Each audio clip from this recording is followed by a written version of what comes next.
Magandang araw po sa inyong lahat, lalong-lalo na po sa mga giliw kong tagapakinig.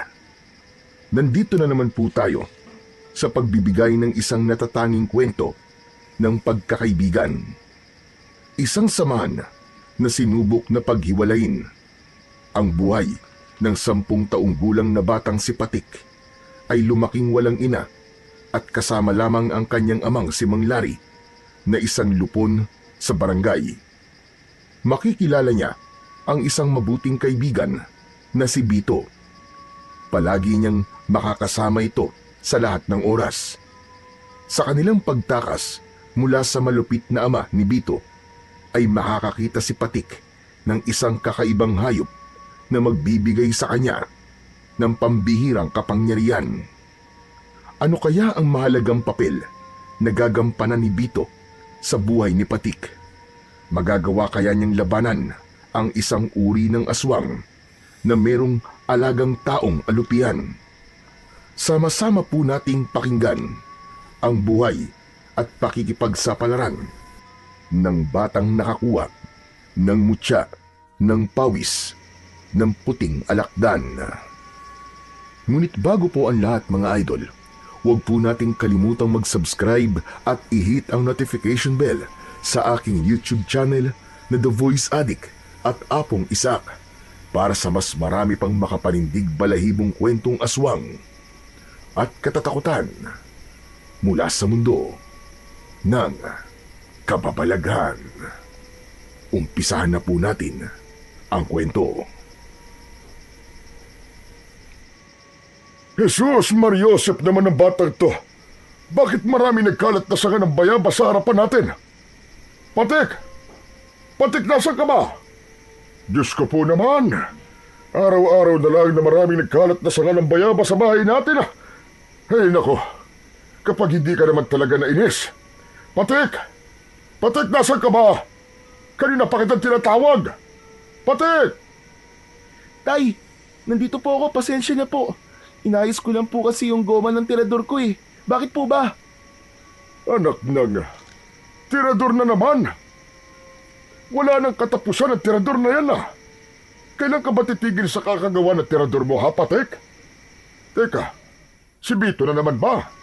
Hindi ba't sinabi ko sa'yo na wag mo nang isasama ang batang yon dito sa bahay natin? Bakit hindi ka nakikinig? Pambihira talaga, oo.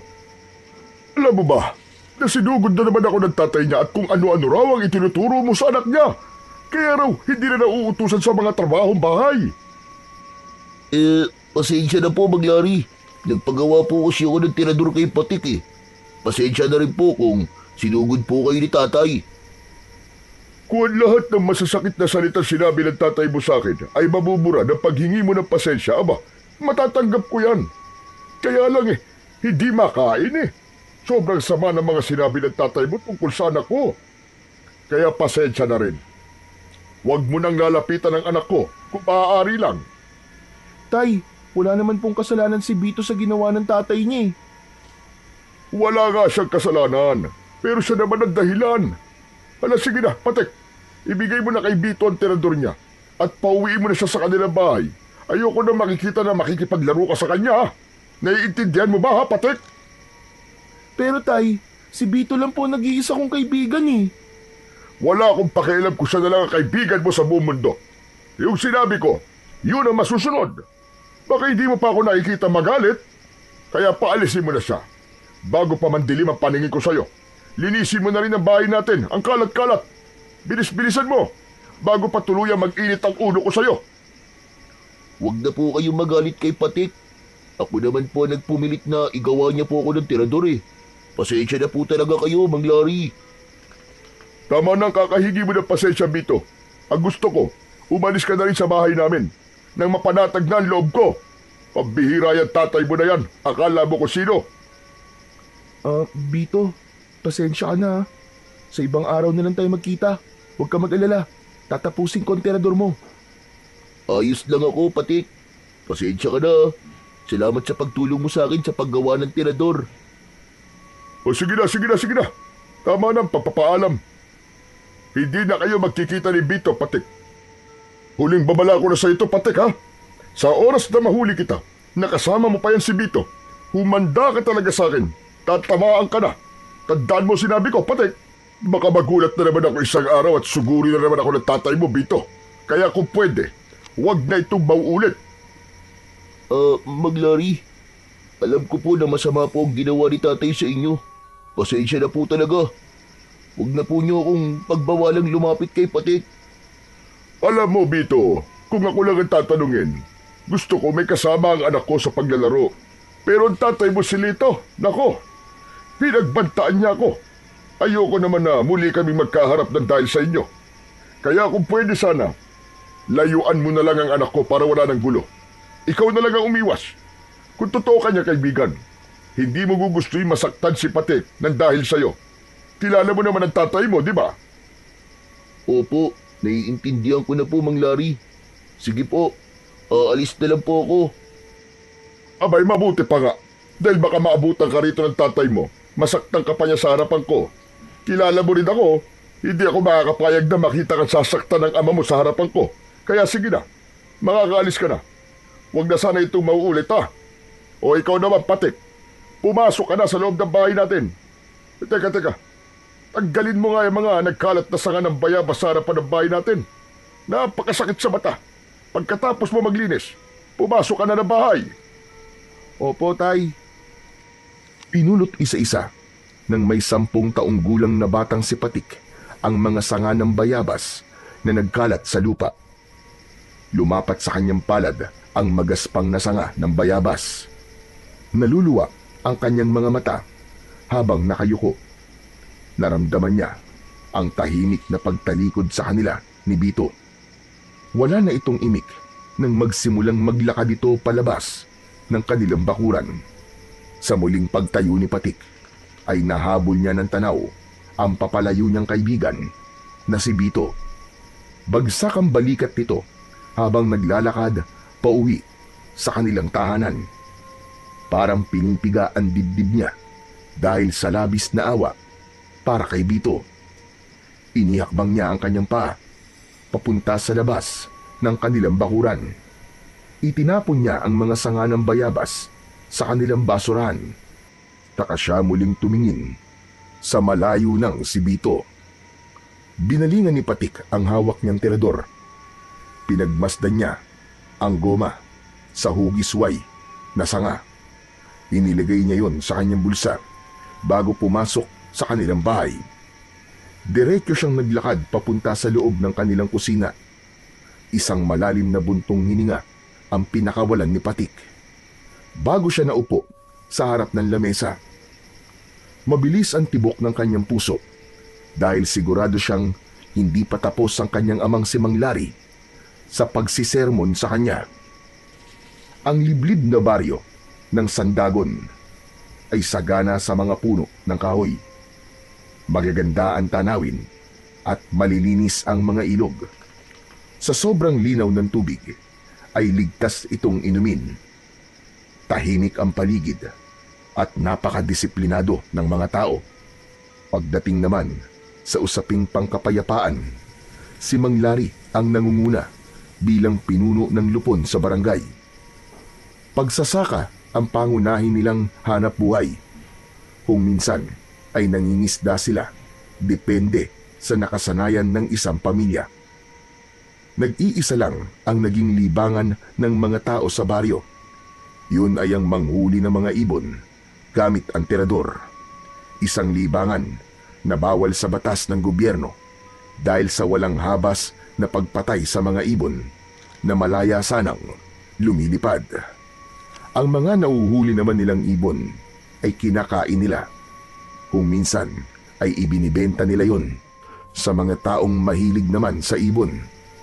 Maya-maya pa ay lumabas na si Mang Larry mula sa kwarto nito. Madilim ang anyo na tumingin ito sa kanya at umalingaw-ngaw ang galit nitong boses sa loob ng kanilang kusina. O ano, Patik? Hindi ka man lang ba magpapaliwanag kung bakit magkasama na naman kayo ni Bito, ha? Patik? Tay, gumawa lang naman po kami ng tirador kanina eh. Huwag na po kayong magalit kay Bito, tay. Wala naman po kaming ginagawang masama eh. Hindi yan ang inaasahan ko na isasagot mo sa tanong ko, Patik. Talaga bang hindi ka na makikinig sa mga sinasabi ko? Akala ko ba, nagkaintindihan na tayo kagabi? Bakit inulit mo na naman? Tay, bakit po ba kailangan kong iwasan si Bito? Wala naman po kami ginagawang masama. Naglalaro lang naman po kami ng ibon na nahuhuli namin. Anong sinasabi mong walang masama sa ginagawa nyo? Kailangan ko pa bang ulit-ulitin sa'yo na iwasan mong makipaglaro kay Bito? Marami naman dyan na pwede mong maging kaibigan na. Basta wag lang si Bito. Iniiwasan ko lang naman na magkaharap kaming muli ni Lito. Kilala mo ko, anak. Ayoko ng gulo.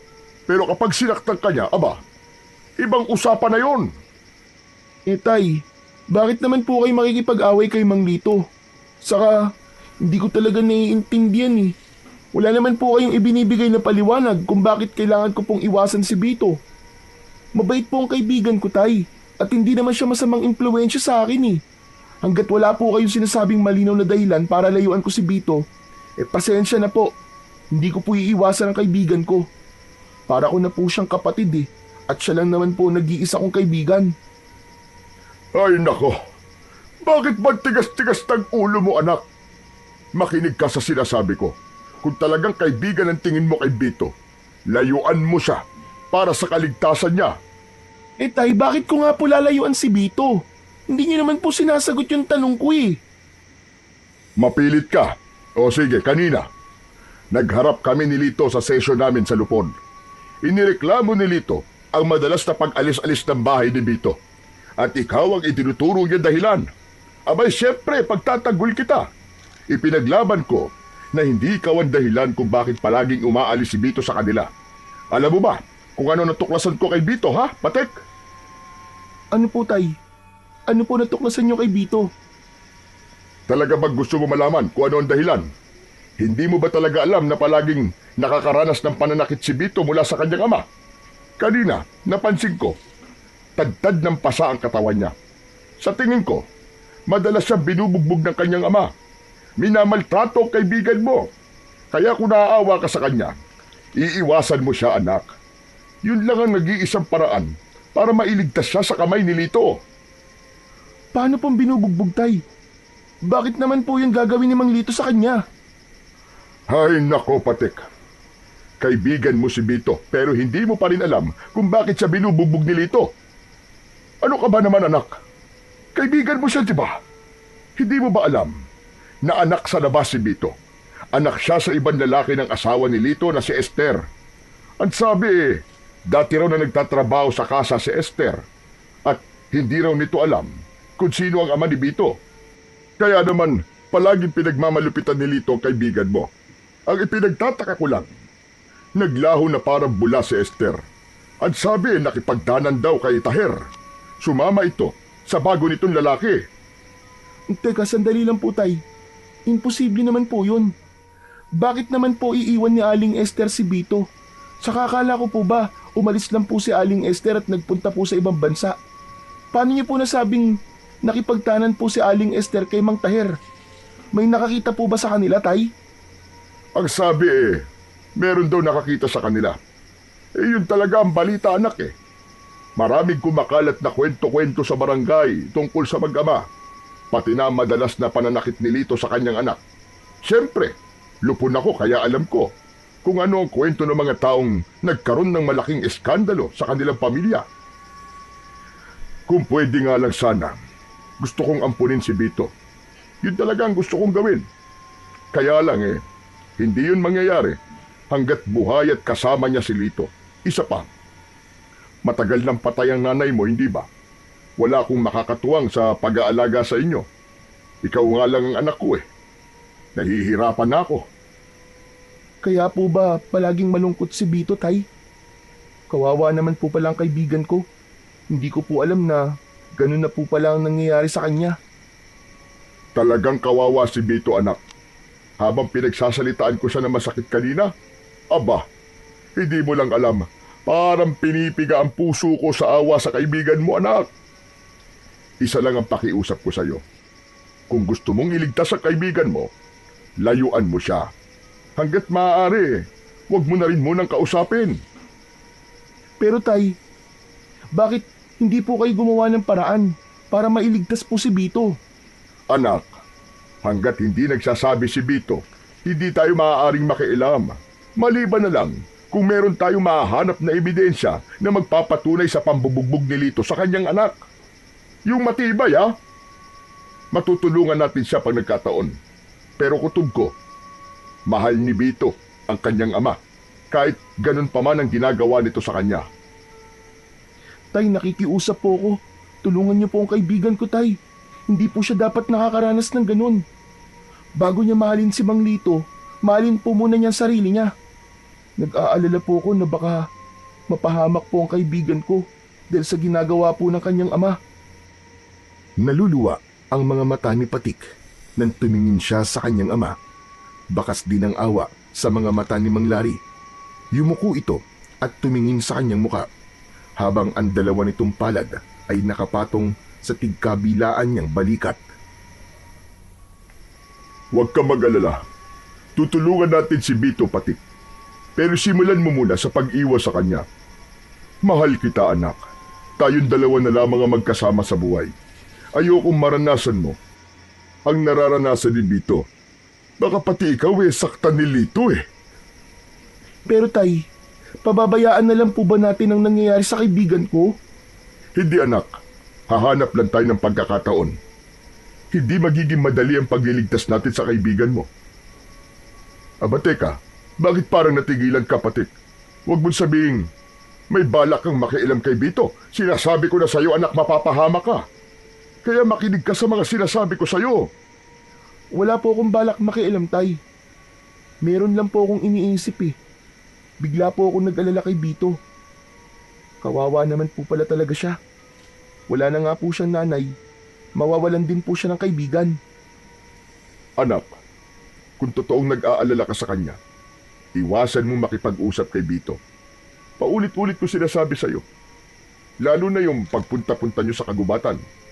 Huwag mo na rin siyang isasama para manghuli ng mga ibon. Hanggat maaari, tigilan mo na rin ang paggamit-gamit ng tirador. O kahit ang pagpunta sa gubat. Meron kaming bagong binabantayan na kaso. Tumayo ng tuwid si Mang Lari at inalis ang mga kamay sa kanyang balikat. Naupo ito sa bangko na kahoy at isang malalim na buntong hininga ang pinakawalan nito. Naupo si Patik sa tabi ni Mang Lari. Naghintay sa sasabihin ng kanyang ama. Nang hindi nagsalita si Mang Lari, ay siya na ang nagtanong dito. Bakit naman po napunta sa tirador ang usapan natin, tay? Dahil delikado. Aba, ano na lamang ang sasabihin ng mga kasamaan ko sa lupon na ang anak ko nangunguna sa paglabag ng batas? Kaya dapat mag-isip ka. Huwag mong kalimutan na lupon ang tatay mo. Alam ko naman po, tay, na lupon po kayo. Ang gusto ko pong malaman ay kung bakit ayaw nyo na rin po akong pumunta sa gubat. Dahil sa mga 5 batang nawala. Lahat sila'y kasing edad mo na mahilig pumunta ng gubat at gumagamit ng tirador. Isa pa, meron 2 batang lalaki na kasing edad mo rin ang natagpuan doon sa kakawian. Ano pong ibig nyo sabihin, tay? Hanggang ngayon po ba hindi pa rin nakikita ang 5 batang nawawala? Oo.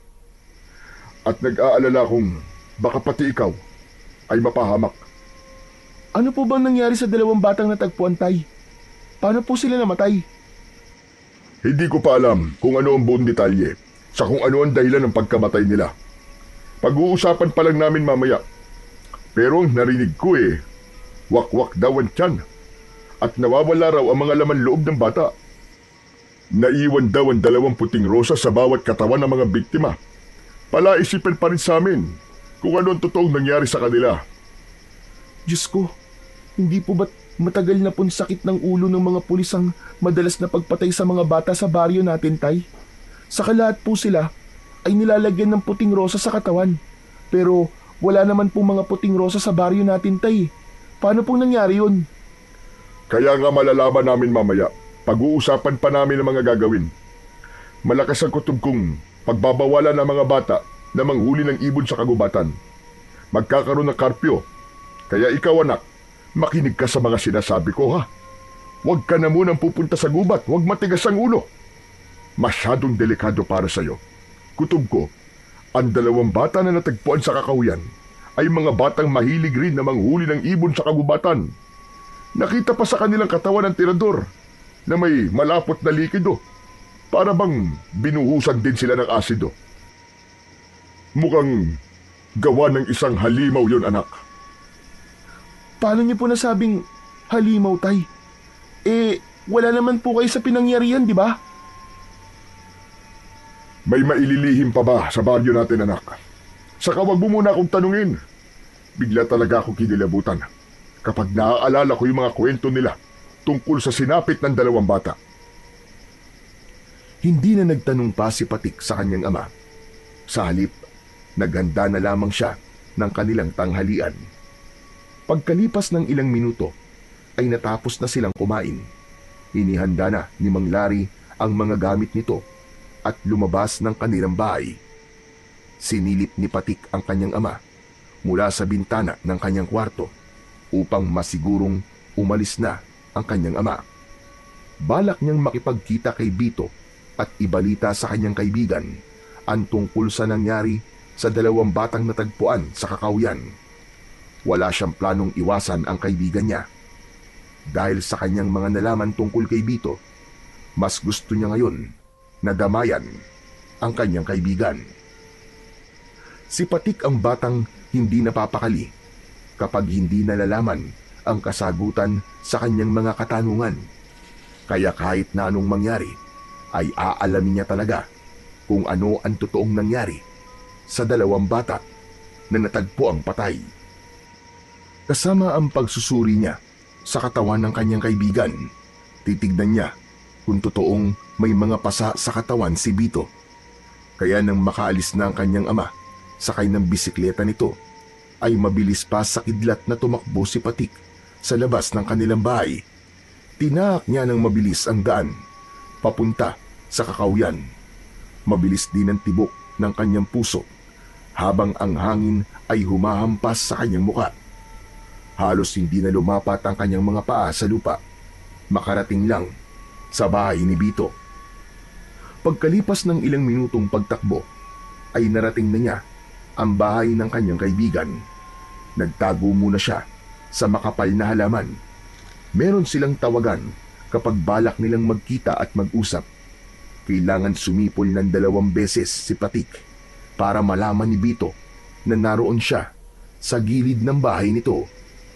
Umalingaw-ngaw ang sipol na ginawa ni Patik. Nagmamadali namang lumabas ng pintuan si Bito habang umiiyak.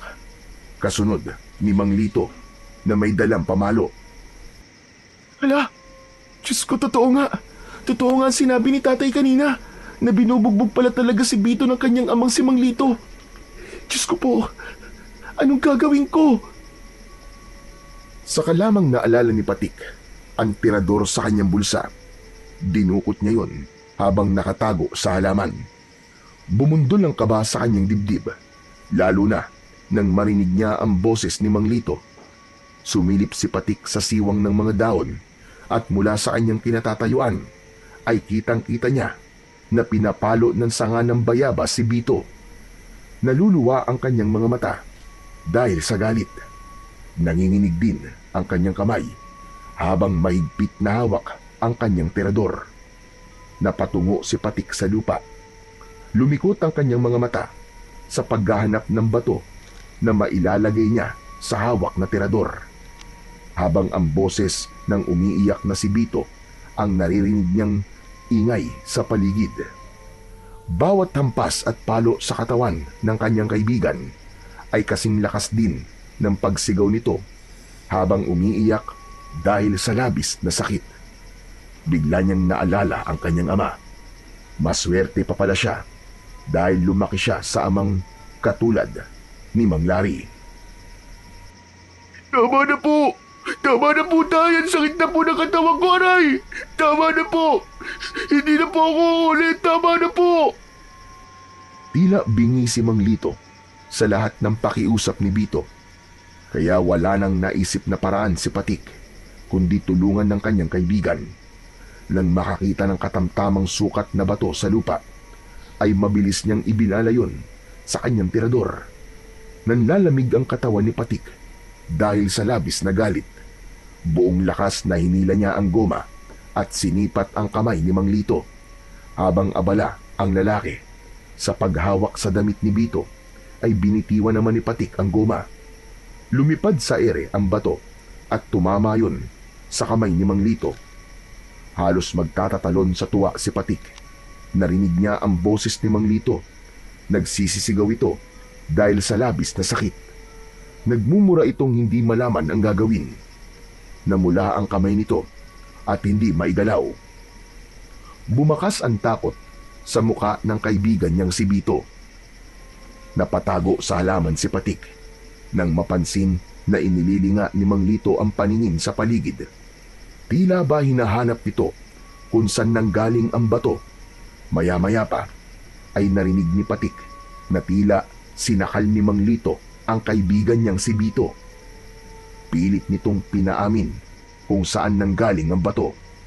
Bigla nitong naisip na tawagin ang pangalan ni Patik. Para bang sigurado ang lalaki na siya ang may gawa nun. Pumasok ito sa bahay na para bang may kukunin. Kaya naman, sinamantala ni Patik ang pagkakataon. Mabilis siyang tumakbo, papalapit sa kinaroroonan ng nakatayong si Bito. Hinawakan niya ang kamay nito at hinila para tumakbo papalayo sa kinaroroonan ng bahay nito. Bilisan mo, Bito! Sumama ka sa akin! Doon tayo magtatago sa tabing ilog! Tara na!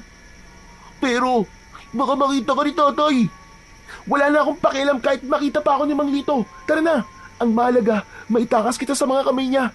Alam ko na ang totoong nangyayari sa'yo, Bito. Kaya bilisan mo, para hindi niya malaman kung saan tayo magtatago. Tara na! Halos magpaekis-ekis sa daan ang magkaibigan habang tumatakbo. Pinasok nila ang madilim na bahagi ng kakawyan. Magkahawak ang kanilang mga kamay na tinahak nila ang makipot na daan sa masukal na kakawyan. Pareho silang humihingal habang tumatakbo. Kasunod ng malakas na sigaw ni Mang Lito na may himig ng pagbabanta. Ngunit hindi natinag ang magkaibigan. Hindi sila tumigil sa ginagawa nilang pagtakbo. Walang sapin ang kanilang mga paa, kaya ramdam na ramdam ni Patik ang masakit na pagtama ng mga tinik sa kanyang talampakan. Maya-maya pa ay si Bito na ang nakiusap. Saglit silang tumigil sa pagtakbo para magpahinga. Hindi ko na kaya! Hindi ko na kaya, Patik! Tumigil muna tayo rito sa ilalim ng puno! Hindi ko na talaga maiakbang ang mga paa ko! Tsaka pagod na ako! Saglit lang tayo magpapahinga rito, ha? Baka kasi abutan tayo ng tatay mo eh. Bakit mo ba ako tinulungan? Mapapagalitan ka na naman ni Mang Larry niyan eh. Wala na akong pakialam kahit magalit pa si tatay. Pero, bakit hindi mo sinabi sa akin to? Bakit nagsinungaling ka sa akin? Hindi ko alam na ang mga pasamos sa katawan ay galing na pala sa pananakit ng tatay mo sa'yo. Dahil ayaw kong makulong si tatay. Hindi ko kaya mawala si tatay, Patik. Pambihira ka naman, oo. Ayaw mo nga siya mawala, pero baka ikaw naman ang maunang mamatay sa tatay mo. Sige ka, maagap na magbubukas ang pintuan ng kamatayan mo. Kapag hindi ka gumawa ng paraan para iligtas ang buhay mo. Eh anong gagawin ko, Patik? Pagbali-baliktarin ko man ang mundo, siya pa rin ang tatay ko. Siya ang bumuhay sa akin. Huwag kang ang tanga, Bito. Alam mong hindi mo siya tunay na ama. Papatayin ka niya at wala siyang pakialam kung mamatay ka. Dahil hindi ka naman niya kadugo eh. Isa pa, kahit kailan ay hindi ka niya minahal. Kaya gumising ka na sa katotohanan. Iwanan mo na si Mang Lito. Patik, kung kaya ko lang naiwanan si tatay, matagal ko na yung ginawa. Kaso, hindi ko kaya mawala siya eh. Mahal ko si tatay, Patik. Hindi na nakapagsalita si Patik sa huling sinabi ni Bito. Napatingin siya sa mukha nito habang nakaupo sa ugat ng puno. Biglang gumalaw ang balikat ng kanyang kaibigan. Napansin niya na umiiyak na pala ito. Hindi niya namalayan na tumutulo na rin pala ang luha niya sa kanyang mga mata. Pakiramdam niya ay siya ang nasa kalagayan ng kaibigan niyang si Bito. Wala nang nagawa si Patik, kundi ang ipatong ang kaliwa niyang kamay sa balikat nito at ipadama niya na nandoon lamang siya bilang kaibigan nito. Huwag ka nang umiyak, Bito. Hindi naman habang buhay nasa ganyang kang sitwasyon. Tandaan mo, Bito, para na kitang kapatid at nasasaktan din ako sa nangyayari sa'yo. Teka, ang mabuti pa kaya dito na lamang muna tayo magpalipas ng oras. Sasamahan kitang umuwi sa inyo, pero kailangan na muna nating palipasin ang galit ni Mang Lito. Natitiyak kong galit na galit siya sa nangyari sa kanyang kamay. Hindi mo dapat ginawa yun, Patik. Mas matatanggap ko pananakit ni tatay sa akin kasi sanay na ako Natatakot akong baka balikan ka niya at ikaw naman ang saktan niya. Kapag nangyari yun, magkakagulo at makakalaban naman ni tatay ay si Mang Larry. Ayaw mo rin naman siguro mangyari yun, di ba? Hindi yun mangyayari, Bito. Hindi ko hahayaang magkagulo ang mga ama natin. Sige na, magpahinga na lang muna tayo rito ha. Huwag kang aalis dito. Maghahanap lang ako ng mga bato na pwede kong maibala sa terador natin. Nakita mo ba ang terador mo? Eto, tapos ko nang ayusin. Diyan mo na muna yan, Patik. Isa pa, kung maghahanap ka ng mga bato na ibabala dyan sa terador mo, meron akong alam na maraming nakatambak na bato. Maglakad ka mula rito, diretso lang at makikita mo ang tambak na mga batong inipon ko mula sa ilog. Sa'yo na yun. Huwag mo nalang ubusin para meron ka pang makukuha sa susunod. Itinaas ni Bito ang hintuturo nitong daliri sa bahagi ng kakawyan na malapit sa ilog. Sinundan ni Patik ng tingin ang bahaging itinuro sa kanya ng kaibigan. Sige, pupuntahan ko. O paano, dito ka lang ha. Meron pa pala akong hindi nababanggit sa'yo. Pagbalik ko, pag-uusapan natin ang tungkol sa ikikwento ko sa'yo. Isang tango ang itinugon ni Bito sa sinabing yon ni Patik. Pagkatapos ay nagsimula na siyang maglakad papunta sa bahagi ng kakawyan. Ilang minuto ang lumipas ay narinig niya ang lagaslas ng ilog habang nakatungo siya sa lupa at hinahanap ang tambak ng bato na inipon ni Bito. Ilang saglit lang ang lumipas ay nakita niya ang tambak ng bato. Halos pare-pareho ang hugis ng mga ito. Tila sinadyang pagpanta-pantayin ang mga batong yon. Kulay puti ang magaspang at bilog na bato. Tangka na sanang kukuha siya ng ilang pirasong bato nang biglang nagulat siya sa nakitang hayop sa ibabaw ng bato. Isang kulay puting alakdan na hindi pa niya napansin nung una na tila pinagpapawisan. Hindi yun umaalis sa ibabaw ng bato na parabang ang pawis ng puting alakdan ang nagbibigay ng basbas sa batong pinagpapatungan nito. Napakunot ang kanyang noo dahil hindi niya nakitang agresibo ang puting alakdan. Parabang maamo yun at hindi nantutusok ng kamay ng tao. Napatunayan niya yon nang damputin niya ito sa ibabaw ng bato. Nabasa ang kanyang kamay dahil sa pawis ng alakdan, pero nagulat siya nang muli itong tumalon at bumalik sa bato na basang-basa na rin ng pawis ng alakdan. Teka, hindi ba't parang kakaiba ang kulay mo, alakdan? Paano kaya nagkaroon ng puting alakdan ng mga batong to? Ano ba kasing meron sa batong yan? At hindi ka umaalis sa ibabaw niyan, ha? Dala ng kuryosidad ay kinuha ni Patik ang bato kasama ang kulay puting alakdan. Ipinatong niya yon sa kanyang kaliwang palad para sipatin. Alam niyang makamandag ang alakdan. Kaya lang, hindi niya mapigilan ang kanyang sarili na huwag itong hawakan. Hinaplos ni Patik ang likod ng kulay puting alakdan. Umangat ang sipit nito sa buntot at muntik siyang matusok nito. Pero hindi siya natakot. Natuwa siya dahil sa kakaibang kulay nito. Kaya naman, isinilid niya sa bulsa ang kulay puting bato at maingat na hinawakan ni Patik ang buntot ng alakdan. Naglakad siyang pabalik sa kinaroroonan ni Bito. Mula sa kanyang kinatatayuan ay tanaw niya ang malungkot na nakaupong si Bito. Malalaki ang hakbang ng kanyang paa na papalapit sana sa kanyang kaibigan.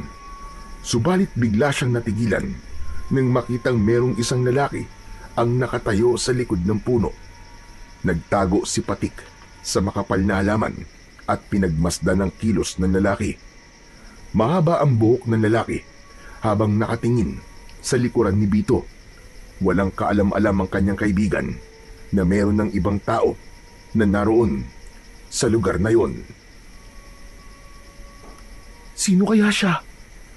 Mukha naman na hindi siya taga rito. Teka, bakit kaya pinapanood lamang niya ang kaibigan ko? Ilang sandali pang naghintay si Patik sa kung ano ang gagawin ng lalaki. Habang ang kanyang dibdib ay para ng binabayo ng maso dahil sa labis na pag-aalala. Hindi niya magamit ang kanyang tirador dahil hawak niya pa rin ang kulay puting alakdan. Hindi niya inaalis ang kanyang paningin sa lalaking tahimik na nakatayo sa likuran ni Bito.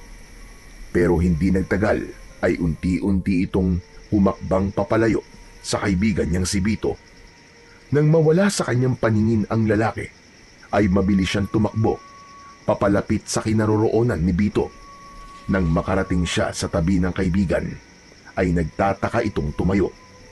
Tumingin ito sa hawak na alakdan ni Patik. Patik, bakit may hawak ang puting alakdan? Hindi yun ang mahalaga sa ngayon, Bito. Hindi mo ba nararamdaman na kanina merong lalaking nakatayo sa likuran mo, tapos pinapanood ka lang niya? Ano ka ba naman, Patik? Tayo lamang nga nandito sa gubat At wala akong napansin na merong ibang tao sa lugar na to. Saka, meron pa bang mas mahalaga ngayon kaysa sa puting alakdan na hawak mo? Hindi mo ba alam na makamandag yan at nakakamatay ang lason sa tusok niyan sa buntot? Alam kong makamandag to, Bito. Pero mas natakot ako kanina sa lalaking walang imik na nakatayo lang dyan sa likuran mo. Tapos bigla siyang umalis. Naglaho sa madilim na bahagi ng kakawyan. Baka naman namamalikmata ka lang. Epekto ng alakdan na nasa kamay mo. Pwede bang pakawalan mo na ang hayop na yon?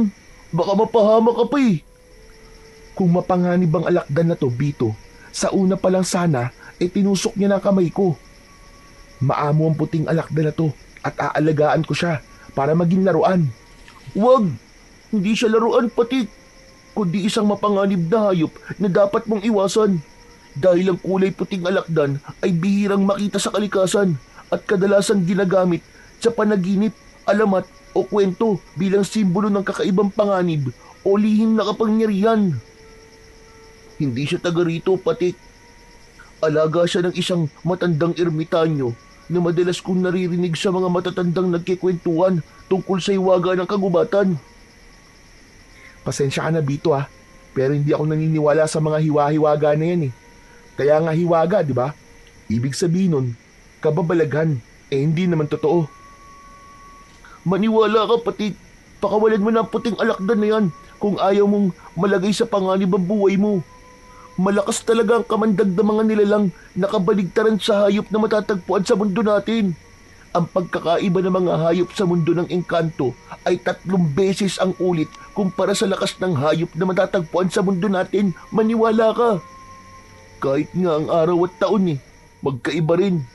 Ganon din yan sa kamandag ng laso ng mga hayop na matatagpuan sa mundo nila. Sa tono ng pananalita mo, parang gusto mong paniwalaan ko na totoo ang mundo ng mga engkanto Gaano ba katindi ang kamandag ng isang kulay puting alakdan? Ang kamandag ng alakdan ay binubuo ng komplikadong protina na umaatake sa nervous system natin. Kapag natusok at nakagat ka nito ay magdudulot to ng pamamaga, matinding pananakit ng katawan at lagnat. Pero kapag puting alakdan na nakatusok sa iyong katawan, magkikikisay ang katawan mo at titirik ang iyong mga mata hanggang sa hindi mo na makontrol ang pagbula ng bibig mo. At kahit buhay ka pa, ay parang meron kang asido sa katawan na unti-unting tumutunaw sa iyong laman loob. Bigla naman ako natakot sa sinabi mo. Kaya maniwala ka sa sinasabi ko. Hindi kita hayaan na mapahamak. Kung sa bagay, mabuti na rin yung paniniwalaan ko sinasabi mo, Bito. Kaya lang, hindi naman niya talaga ako sinasaktan eh. Teka, mabuti pa kaya umuwi na lang muna tayo at aalagaan ko na lamang muna tong alakdan. Para kasing gusto ko siyang alagaan eh. Ano ba ang pwede kong magamit para mapigilan ng laso ng kamandag niya kung sakaling tusukin niya ako ng buntot niya? Pambihira ka naman talaga, oo. Ang tigas ng ulo mo. Talaga bang hahangarin mo pang matusok ka ng puting alakdan? Bago ka makinig sa akin, ha? Pagkatapos ko sabihin sa yung epekto ng kamandag ng alakdan, aalagaan mo pa rin talaga siya? Ano ka ba? Bakit naman hindi? Teka, hindi mo ba alam kung ano ang kontra sa kamandag niya? Ang alam ko batong puti ng huling pinagtuyuan ng kanyang pawis. Yun ang mabisang gamot at kontra sa kanyang kamandag. Konti lang ang alam ko tungkol sa batong puti na sinasabing mutya ng pawis ng puting alakdan. Si Lolo Gastor na albularyong hilot ang nakakaalam sa ibang mga detalye tungkol sa mutya. Tama nga. Meron akong nakuwang kulay puting bato sa ilalim ng alakdan na to. Sandali, nasa bulsa ko yun eh. Dinukot ng kaliwang kamay ni Patik ang kanyang bulsa habang ang kulay puting alakdan ay nanatili sa kanyang kaliwang palad. Ipinakita niya kay Bito ang kulay puting bato. Nanlaki ang mga mata ni Bito at bumakas ang pagtataka sa mukha nito. Teka, sigurado ka bang yan ang bato ng mutya ng pawis ng puting alakdan? Oo, ito nga yun, sigurado ko. Basa nga to ng pawis kanini. Kaya simula ngayon, ako na ang mag-aalaga sa kanya. Muling ibinalik ni Patik ang bato sa kanyang bulsa at masayang napatitig sa puting alakdan na parang nakatulog na sa kanyang palad. Maya-maya pa ay biglang nagsalita si Bito. Teka. Ano nga ba ulit yung gusto mong sabihin sa akin kanina bago ka umalis? Biglang naalala ni Patik ang totoong pakay niya kay Bito, kaya niya naisipang puntahan ito. Balak niyang humingi ng tulong sa kaibigan na alaminan tungkol sa dalawang bata na natagpo ang patay sa Kakawyan. Oo nga pala, munti ko na makalimutan. Nabalitaan mo na ba ang tungkol sa dalawang batang nakitang patay sa Kakawyan? Oo, nabalitaan ko, Patik. Ang totoo, si tatay ang unang nakakita sa dalawang batang namatay. Kaya siguro nagkita sila kanina ni Mang Larry sa barangay dahil pinag-usapan nila ang tungkol sa nakita ni tatay. Grabe talaga yung mga nangyari sa kanila, Patik. Nawawala ang kanilang laman loob at meron tig-isang kulay puting rosas sa kanilang dibdib. Para bang sinadyang ilagay yun sa katawan ng mga to. Kaya nga eh. Pero alam mo, Bito, malakas ang kutob ko na hindi gusto ng taong yun na patayin ng dalawang bata. Imposible ang ganun, Patik. Wala nang sasama pa sa mga nilalang na pumapatay sa mga bata. Yung paluin na nga lang, masakit na eh. Yung pa kayong wakwakin ng tiyan at iwanan na lamang na parang basura ang katawan sa Kakawyan. Hindi sila mga tao. Wala silang kasing sama. At masahol pa sa demonyo kasamaan nila. Ang dapat sa kanila, mamatay at tagtari ng pinong-pino. Bakit? Sigurado na bang tao may gawa nun sa kanila, Bito? Sa tingin kasi ni tatay, halimaw. Halimaw na merong maraming paa ang pumatay sa kanila. Hindi nga sila tao, Patik, kundi isang mabangis na halimaw na kayang lumapa sa katawan ng mga batang walang kalaban-laban. Ang mabuti pa kaya, makipagkita tayo kay Lolo Gastor. Teka, sandali lang. Hindi ba't nakatira yung sa gitna ng kagubatan? Baka naman maligaw tayo sa pagpunta ron at hindi na tayo makabalik pa sa pamilya natin. Ano ka ba naman, Patik? Huwag kang mag-isip na maliligaw tayo sa gubat. Madalas tayong pumupunta rito at halos nalibot na natin ang buong kagubatan. Mahalagang sadya natin kay Lolo Gastor. Saka, masasagot niya ang tanong natin tungkol sa puting alakdan at sa rosas na madalas na nakukuha sa katawan ng mga batang natatagpo ang patay. Nakakapag-alala lang dahil halos lahat ng mga nabibiktima ay kasing edad lamang natin. Baka isang araw Tayong dalawa na ang makitang patay sa kakahuyan. Pambihira ka naman, no? Ayoko pong mamatay, no? Isa pa, marami pa tayong mararanasan na sarap ng buhay. Ang mahalaga ay hindi natin hihahangad na mamatay ng maaga. Teka, paano tong alakdan sa kamay ko? Ipatong mo na lang siya sa balikat mo habang naglalakad tayo. Tutal, kanina mo pa naman hawak yan kaya natitiyak kong hindi talaga siya matapang. Kutob ko pa nga. Nakatakda talaga siya para sa'yo. Tama na nga yung kutob-kutob na yan. Ngayon ko na nga lang nalaman na marami ka pa alam kumpara sa akin. O paano? Tara na, puntahan na natin si Lolo Gastor. Pagkatapos magkasundo ng magkaibigan, ay naglakad sila paalis sa lugar na yon.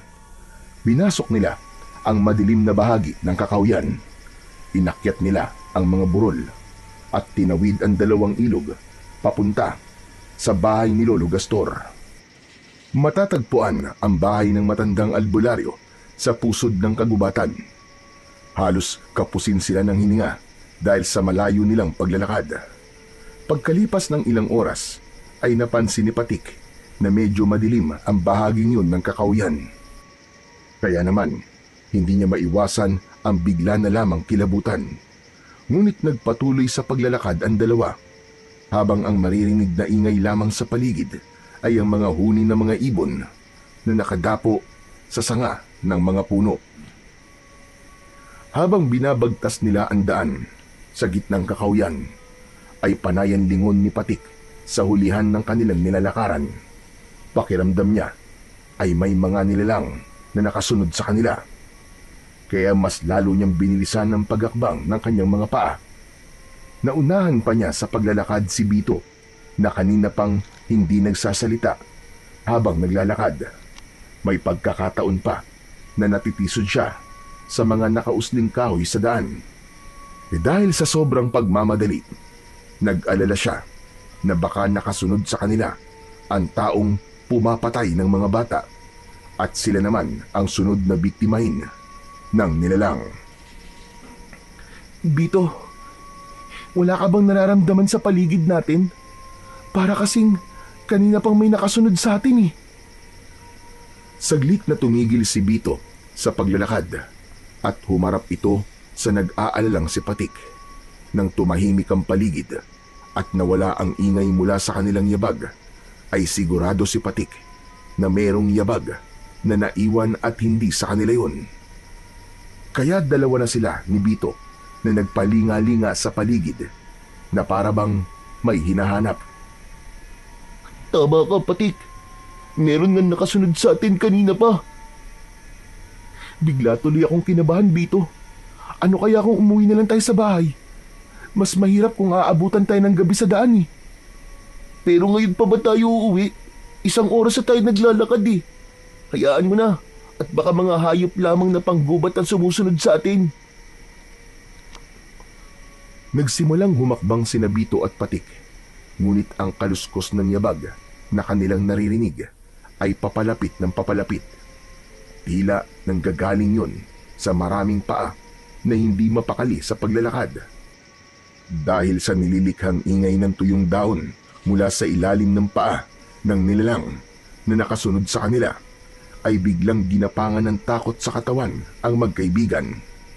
Nagulat din si Patik nang makita ang puting alakdan na parang nagising sa kakaibang ingay sa paligid. Masama to, Patik. Hindi na rin mapakali ang puting alakdan. Bakit? Ano bang ibig sabihin kung balisa ang puting alakdan? Ibig sabihin ay may kakaibang nilalang na nasa paligid natin at nagmamatsyag sa galaw natin. Teka, huy Bito, wala namang ganyanan. Kanina pa nga ako natatakot eh. Huwag mo naman akong biruin ng ganyan oh. Hindi ako nagbibiro, Patik. Sigurado akong may kasama tayo sa gubat na to. Mas lalong nagmadali ang magkaibigan sa paglinga sa paligid. Hindi sila umaalis sa kanilang kinatatayuan at pinakiramdaman ang bawat kaluskos na maririnig sa paligid. Subalit wala silang napapansin na nilalang na nasa paligid nila. Maya-maya pa ay biglang umalingasaw ang mabahong singaw ng hangin na parabang nabubulok na laman ng hayop. Kasunod ng pagpatak ng malapot na likido sa kanyang ulo. Nahaplos ni Patik ang kanyang ulo at naramdaman niya ang madulas at malagkit na basa sa kanyang buhok. Gusto niyang sumigaw. Gusto niyang bilisan ang pagtingin sa pinagmumulan ng likido na tumutulo sa kanyang ulo. Bito? Bito? Sa itaas ng puno tumingin ka. Parang may... Patik! May taong kalupihan! Ah! Takbo na!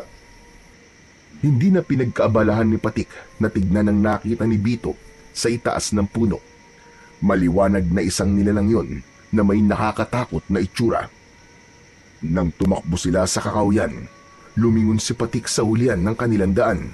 Nakita niya ang umaalon-alon na katawan ng taong alupihan na humahabol sa kanila ng kaibigan niyang si Bito. Sa tingin niya ay isa itong uri ng alupihan na may nakakamatay na lason na madalas ay ipinangtatapat sa kamandag ng isang alakdan. Halos hindi sumayad ang mga paa ni Patik sa lupa. Ganon din si Bito na nanlalaki pa ang mga mata sa pagtakbo. Hindi rin pinansin ni Patik ang puting alakdan na nasa kanyang katawan.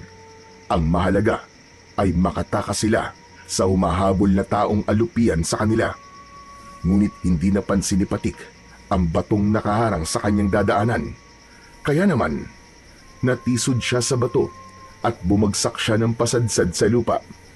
Malayo na ang agwat sa kanya ni Bito nang tumigil ito sa pagtakbo, habang ang taong alupihan naman ay nakangising nakatingin kay Patik.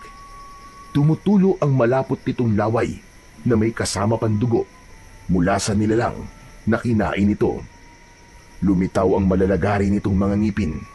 Kulay itim yun na parabang nabubulok na kahoy. Kitang-kita niya ang 100 nitong mga paa na nakalapat sa lupa, habang ang ingay ng kaluskos mula sa paa nito ay nagpabingi sa takot na si Patik. Dayuan mo ang kaibigan ko! Halimaw ka! Huwag mo kaming papatayin! Lumapit sa kinaroroonan ni Patik si Bito para humarang sa nilalang na handa nang umatake kay Patik.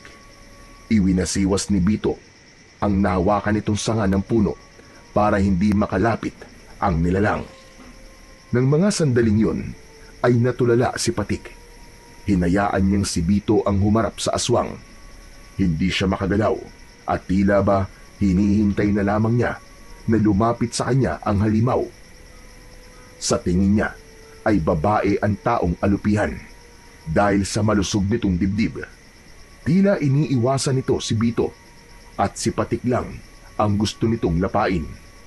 Ayon sa matatanda na madalas na nagkikwento tungkol sa mga ganong klaseng nilalang, ang taong alupihan ay merong kakaibang lakas bilang isang aswang na halimaw. Hindi siya naniniwala sa kwentong yun dahil inisip niya na kababalaghan ang mga kwentong naririnig niya mula sa matatanda. Ngunit ngayon ay sigurado siya na hindi lang ito isang kwento, kundi isang katotohanan na nasa panganib na ang kanilang buhay dahil sa nilalang na bigla na lamang lumitaw mula sa kung saan. Tumayo ka! Dali, tumayo ka, Patik! Huwag kang tuwag! Kundi, papatayin niya tayo! Mabilis na tumayo si Patik. Sa pagkakataong yun ay nakabawi na siya ng lakas. Hindi nila inaalis ang tingin sa taong alupihan. Tumingala ito at humuni na parang sa ahas. Ngunit masakit yun sa kanilang pandinig. Lumayo ka! Halimaw ka! Kailanman ay walang tatanggap sa'yo! Hindi ako makakapayag na basta mo nilang patayin ang kaibigan ko! Ang sama mo! Ang sama-sama mo nila lang! Demonyo ka! Sa tono ng pananalita ni Bito ay ramdam na ramdam ni Patik ang matinding galit mula sa kanyang kaibigan. Kaya ang mahinang pagwasiwas nito ng kahoy sa hangin ay mas bumilis hanggang sa bumigat at maging mabagsik ang hampas nito gamit ang kahoy. Inamaan ang nilalang sa muka, kaya bahagya itong napaatras. Nagkaroon ng pagkakataon ng magkaibigan na tumakbo, papalayo sa nilalang na yon. Habol ang sariling hininga, ay binilisan nila ang pagtahak paahon sa bundok. Ngunit naramdaman ni Patik na malapit na silang maabutan ng aswang.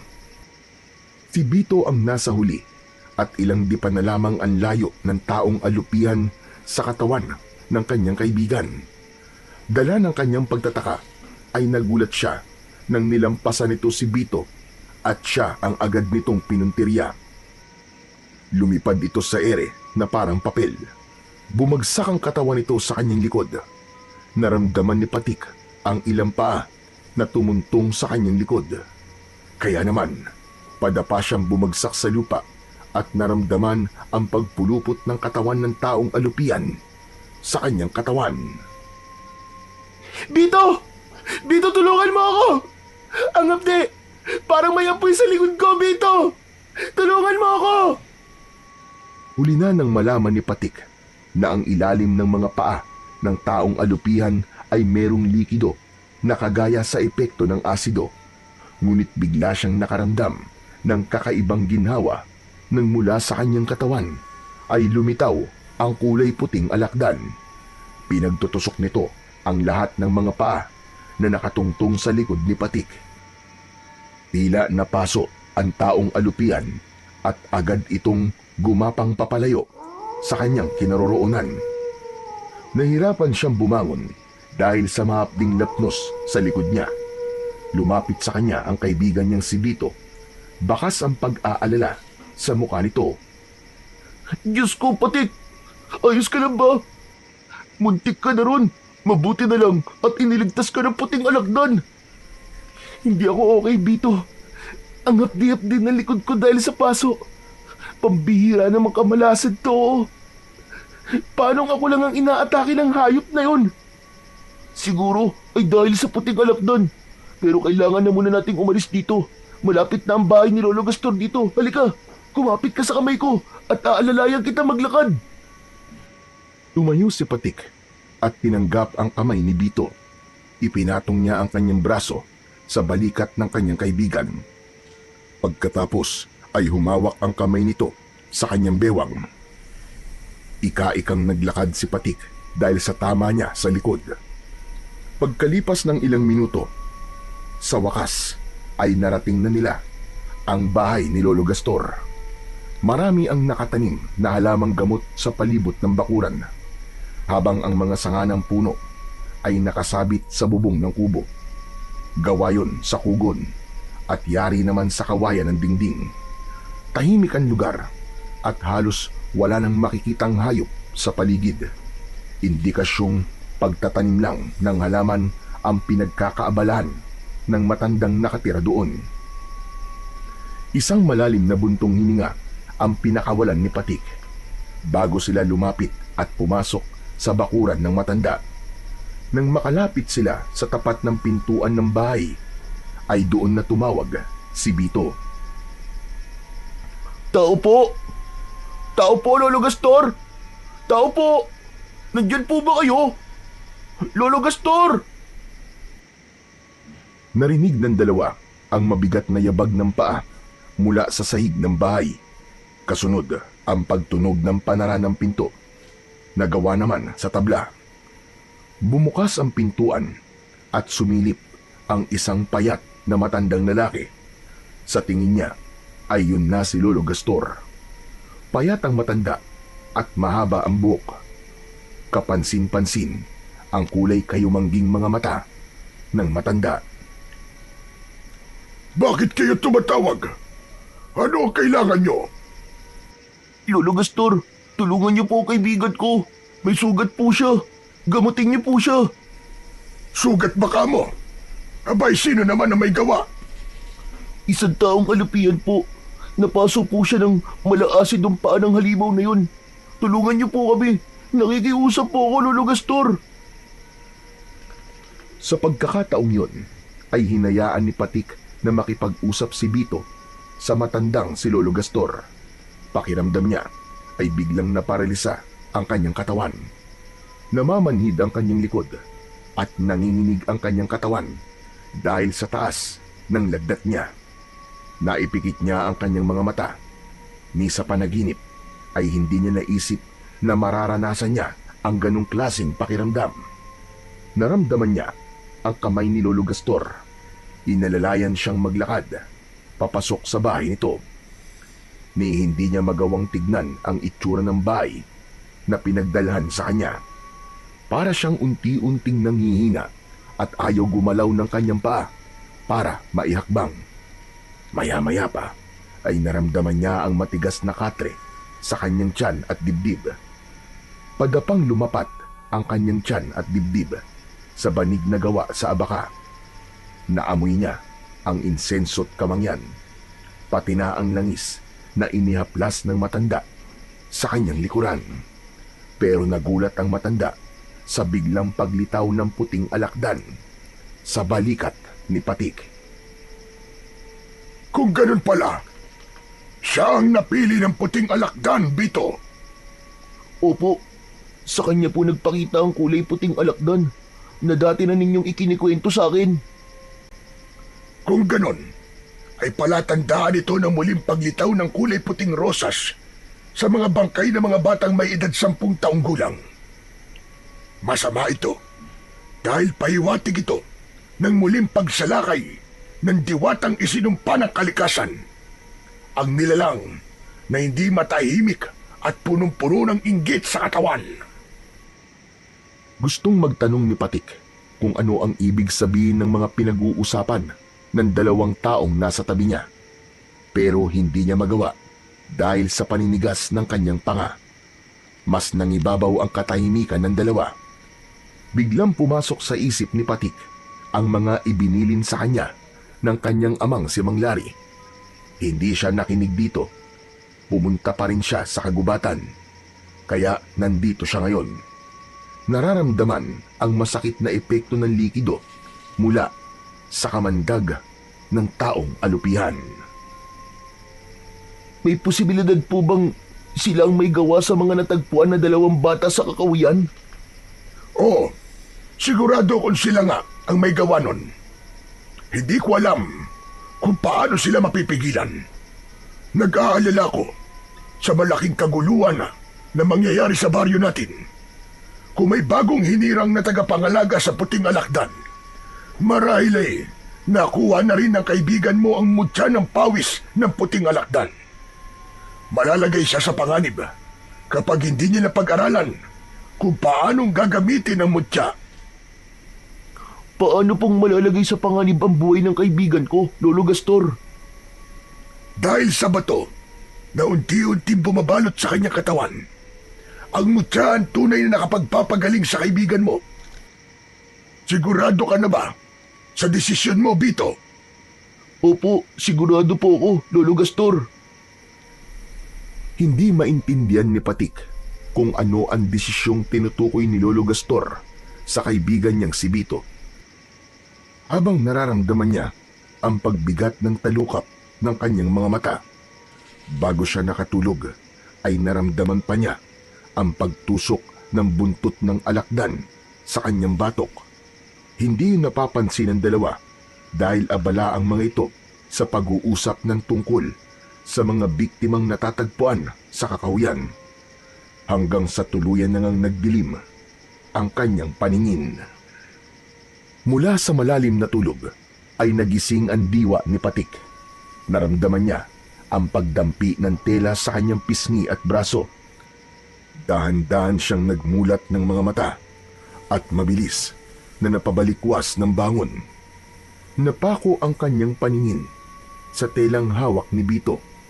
Nag-aalala itong napatitig sa kanyang mukha. Bito, anong oras na? Gaano katagal ako nakatulog? Magdamag kang nakatulog, Patik.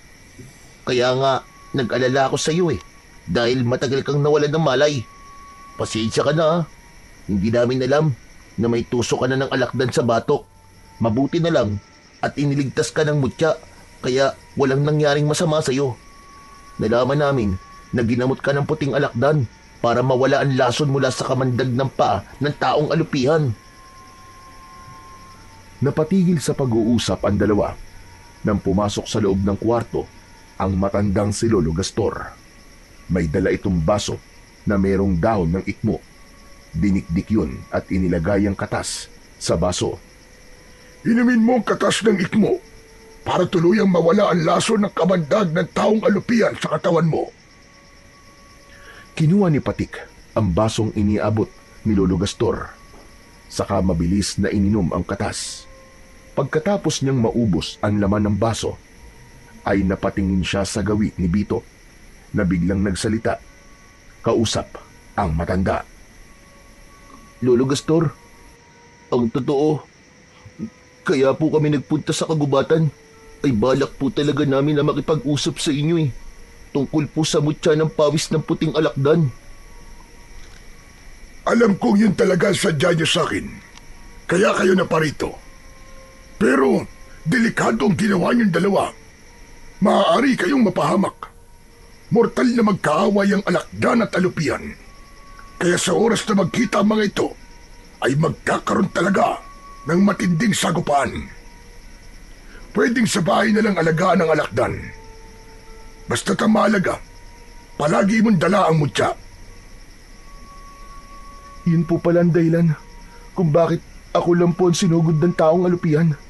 Hindi po ako makapaniwala na merong ganong nilalang sa baryo natin.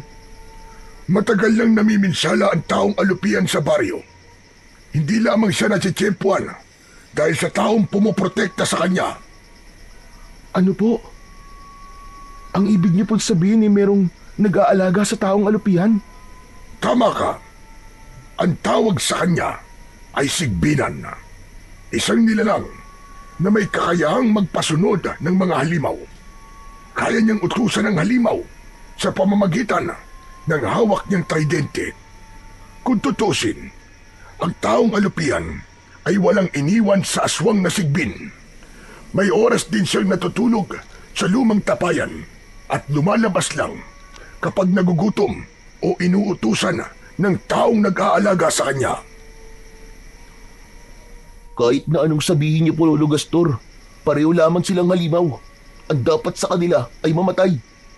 Hindi ko po hahayaan na patayin niya ang kaibigan ko. Teka, sandali lang, Bito. Kanina ko pa napapansin na parang matindi ang galit mo sa taong alupihan. Dahil mga halimaw sila, Patik. Pumatay sila ng maraming tao at nabubuhay sa dugo ng tao. Sinong hindi magagalit sa kanilang ginagawa? Sige nga, pati ikaw, binalak ka rin niyang patayin. Huminahon ka muna, Bito. Baka kung saan kadalhin ang galit mo na yan. Bawat pagkakamali ay merong dahilan. Kaya wag mo muna silang husgahan batay sa kanilang anyo. Maalip, alamin mo muna kung bakit sila nagkakaganon. Tila may laman ang sinabi ni Lolo Gastor habang nakatingin ito kay Bito. Sa isip ni Patik ay nararamdaman niyang merong hindi sinasabi sa kanya ang kaibigan. Tumayo si Bito at nagpaalam na lalabas muna ng bahay. Ramdam na ramdam niya ang galit sa boses ng kanyang kaibigan kanina. Napatingin siya sa gawi ni Lolo Gastor. Kinuha nito ang basong walang laman sa kamay ni Patik. Sige na, Patik. Magpahinga ka na muna. Kapag maganda na ang pakiramdam mo, ay sumama ka na kay Bito para umuwi. Siguradong nag-aalala na sa inyo mga magulang nyo.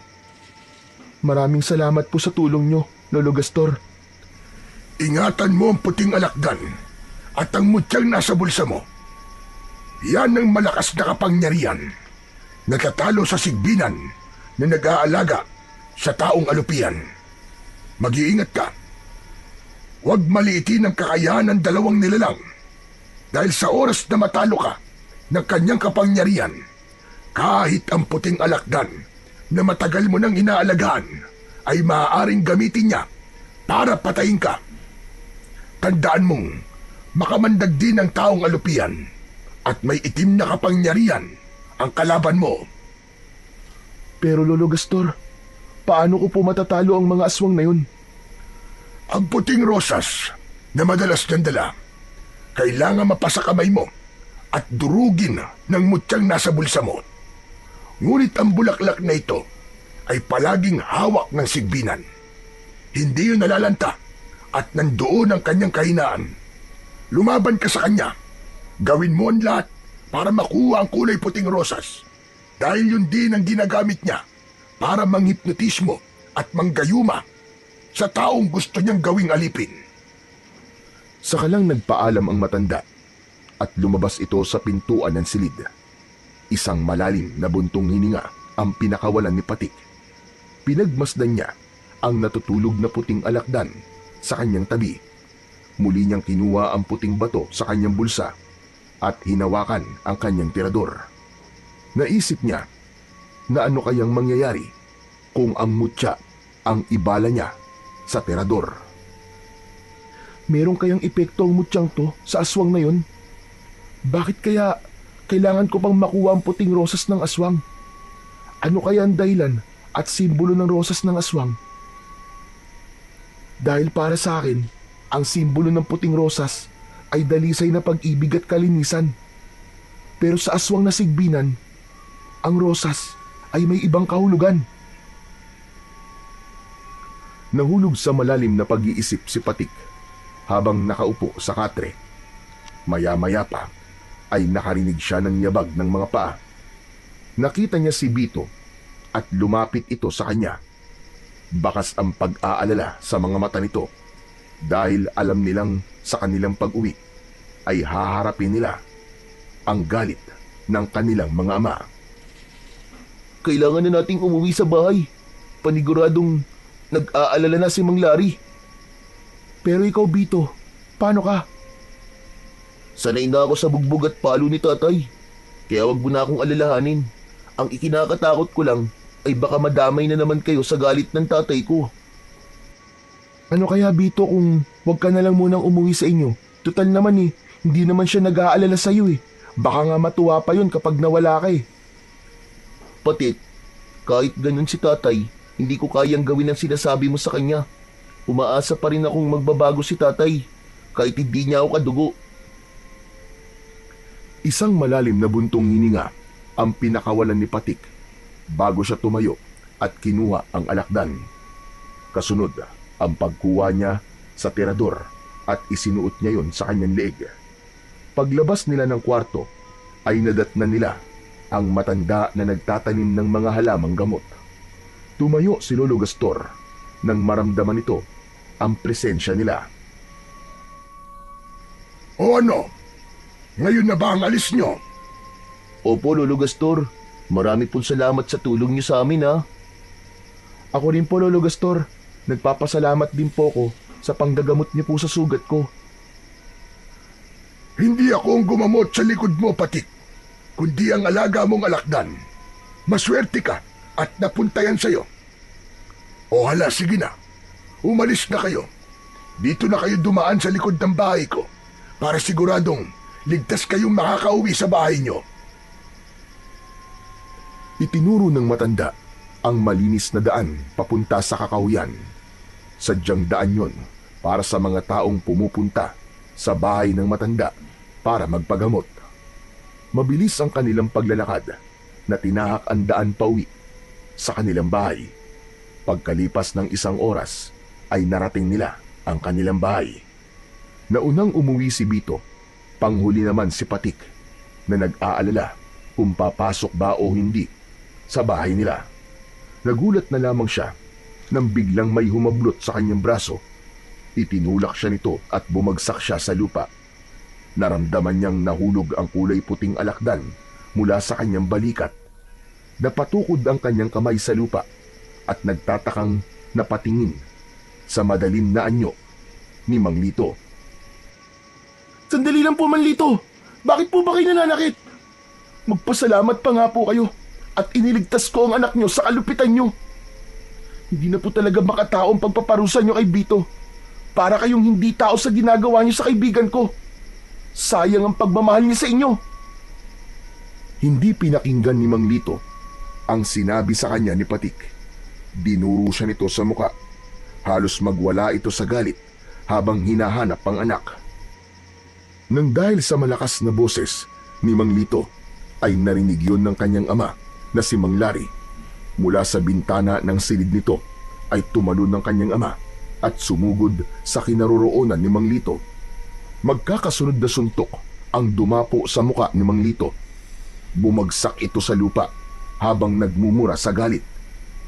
Hindi pa nasiyahan ang kanyang ama. Umibabaw ito sa tiyan ni Mang Lito.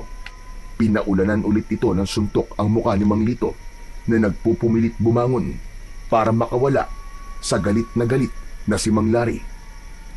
Ngayon lang nakita ni Patik na nagalit ng ganun ang kanyang ama. Kaya tumayo siya at lumapit sa kanyang ama para pigilan ito sa pambubugbog nito kay Mang Lito. Tay! Tama na po! Tama na, Tay! Baka mapatay niyo po si Mang Lito! Bitiwan mo ako! Papatayin ko talaga ang hayop na to! Baka talaga kaya niya saktan! Ngayon, sige! Lumabang ka sa aking hayop ka! Papatayin kita! Tama na po, Tay! Pakawalan niyo na po si Mang Lito! Tay, tama na po! Nakikiusap ako! Saka lang tumigil sa pagsuntok si Mang Lari sa nakahigang si Mang Lito. Pumutok ang labi nito at may dugong umagos sa bibig ni Mang Lito. Humihingal sa galit si Mang Lari bago ito tumayo, habang si Mang Lito naman ay mabilis na bumangon at tumakbo papunta sa kakahuyan. Bumaling sa kanya si Mang Lari at galit na galit itong hinawakan siya sa braso. Lintik kang bata ka! Saan ka ba nanggaling, ha? Magdamag ako naghanap sa'yo. Hala, sige, doon tayo sa loob ng bahay mag-uusap. Sa kabila ng pagkaladkad ni Mang Lari kay Patik, ay nagawa pa rin niyang damputin ang alakdan na gumagapang sa lupa. Hindi yun napansin ng kanyang ama dahil sa labis nitong galit sa kanya. Pagdating nila sa loob ng kanilang bahay, ay halos kapusin ng hininga ang kanyang ama dahil sa pagtitimpi nito ng galit. Hindi ko na alam kung ano ang gagawin ko sa'yo, Patik. Halos mamatay ako sa pag-aalala sa'yo kung saan-saan kita hinanap. Akala ko kung napano ka na. Mabuti na lamang at nalaman ko nakasama mo si Bito. Sa barangay hall pa lang, muntik na kami magpang-abot ni Lito. Nagwawala siya, tinahanap ka. Ikinuwento niya ang ginawa mo sa kamay niya. Nagreklamo siya. Patawarin niyo po ako, Tay. Hindi ko po sinasadya yun. Hindi ko po akalain na mangyayari sa amin yun eh. Nakita po namin kagabi ang taong alupihan, Tay. Napahamak po ko at nawalan po ng malay. Mabuti na lang po at tinulungan po kami ni Lolo Gastor. Ano ka mo? Anong taong alupihan na sinasabi mo? Saka, paano ka napahamak? Alam na po namin kung sino po ang pumapatay sa mga bata na natatagpuan po sa kakahuyan. Isang taong alupihan po, Tay, na inaalagaan po ng sigbinan ang may gawa nun. Kung ganun, ang sinasabi mo muntik kayong mapahamak ay dahil inatake kayo ng aswang na taong alupihan? Opo, Tay. Hinabol po kami ng taong alupihan. Mabuti na lang po talaga at nakaligtas kami ni Bito. Bumundol ang kaba sa dibdib ni Patik nang maalala ang tungkol sa kanyang kaibigang si Bito. Nag-alala siya na baka sakta na naman ni Mang Lito ang kaibigan niya. Kaya naman, napahawak siya sa braso ng kanyang ama. Tay, pakiusap, puntahan po natin si Bito. Tsak nasasaktan na naman siya ni Mang Lito eh. Sige na po, parang awa niyo na po, Tay. Puntahan po natin si Bito. Tumigil ka! Hindi na tayo makikialam sa kanila. Kung hindi mo ako napigilan kanina, naku, ewan ko na lang. Baka napatay ko na ang Lito na yon. Tay, sige na po. Kahit ngayon lang, pangako po, huli na po talaga to. Basta't iligtas niyo lang po si Bito. Puntahan po natin sila sa bahay nila. Tara na po, Tay. Matagal na napatitig si Mang Lari sa mukha ng kanyang anak. Napansin ni Patik ang unti-unting pagkawala ng bakas ng galit sa mukha ng kanyang ama. Kaya bumitiw siya sa braso nito. Pumasok ng walang imik si Mang Lari sa silid nito. Maya-maya pa ay bumalik ito, dala ang isang baston. Tara, punta natin si Bito. Pero sinasabi ko sa'yo, ha? Huli na to. Hindi na tayo makikialam sa kanila. Maliban na lang kung makikita nating pinapatay na ni Lito ang bata. Opo, Tay. Salamat po. Ay, teka, sandali lang po, Tay. Kailangan ko po munang magpalit ng damit. Mabilis na pumasok sa loob ng kanyang kwarto si Patik. Ang totoo ay balak din niyang iiwan ng kulay puting alakdan at ang dadalhin lamang niya ay ang tirador at ang mutya ng pawis ng puting alakdan na nasa kanyang bulsa. Pagkalipas ng ilang minuto ay nakapagpalit na nga ng damit si Patik. Paglabas niya ng kanyang silid ay wala na roon ang kanyang ama. Nauna na itong lumabas ng kanilang bahay habang hinihintay siya. Bakit ang tagal-tagal mo? Halika na! Kanina pang umalis si Lito, baka kung ano na nangyayari kay Bito. Mabilis na lumapit si Patik sa kinaroroonan ng kanyang ama. Kasabay ng pagtakbo nila papunta sa kakawyan. Halos hindi lumapat ang kanilang mga paa sa lupa dahil sa pagmamadali. Habang ang dibdib naman ni Patik ay para ng binabayo ng maso dahil sa labis na pag-aalala. Pagkalipas ng ilang minuto ay narating na nila ang bahay ni Mang Lito, pero nagulat sila sa kanilang nadatnan. Nagtago ang mag-ama sa likod ng puno habang nakasilip si Patik sa kinaroroonan ni Mang Lito at Bito. Nagulat si Patik nang makilala ang kaharap ng mag-ama. Hindi siya maaaring magkamali. Yun ang lalaking nakita niya na nakatayo sa likod ni Bito habang nakaupo ito sa ugat ng puno.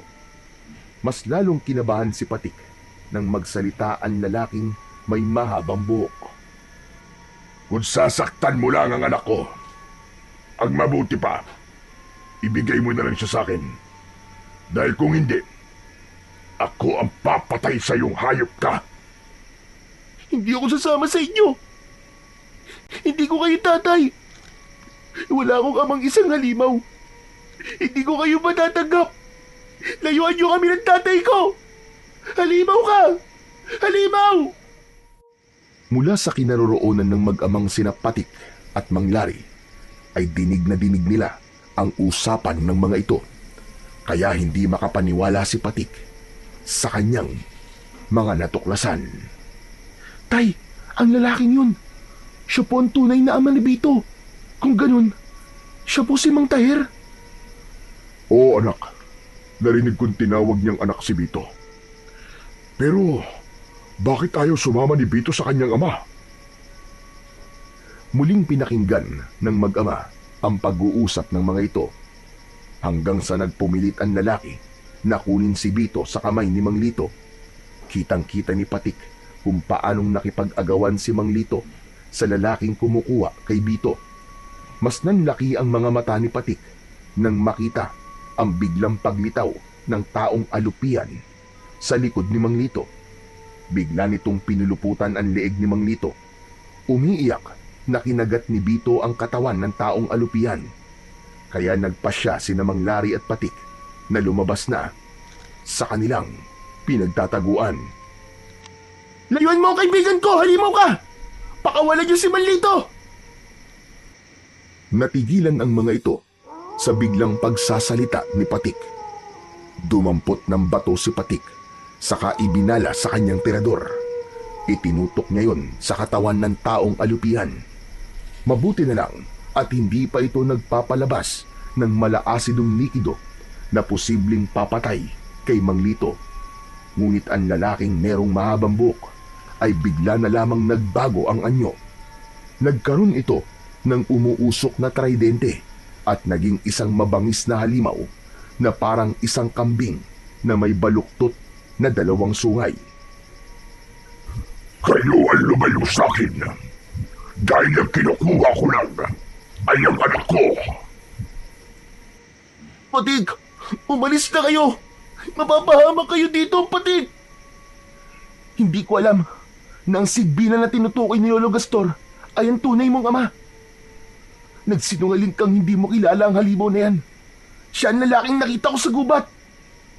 Patik, paano ko sasabihin sa iyo ang buong katotohanan na silang dalawa ang totoo kong mga magulang? Kung ako mismo hindi ko sila matanggap, ikaw pa kaya na muntik na mangalib ang buhay na dahil sa kanila? Hindi ako masama at lalong hindi ko matatanggap na anak ako ng isang aswang. Ano ka mo? Hindi mo kami matatanggap. Akala mo ba ay bukal din sa loob ko na kunin kita? Nagkakamali ka. Gagamitin lang kita para mapasunod ko ang nanay mong si Esther.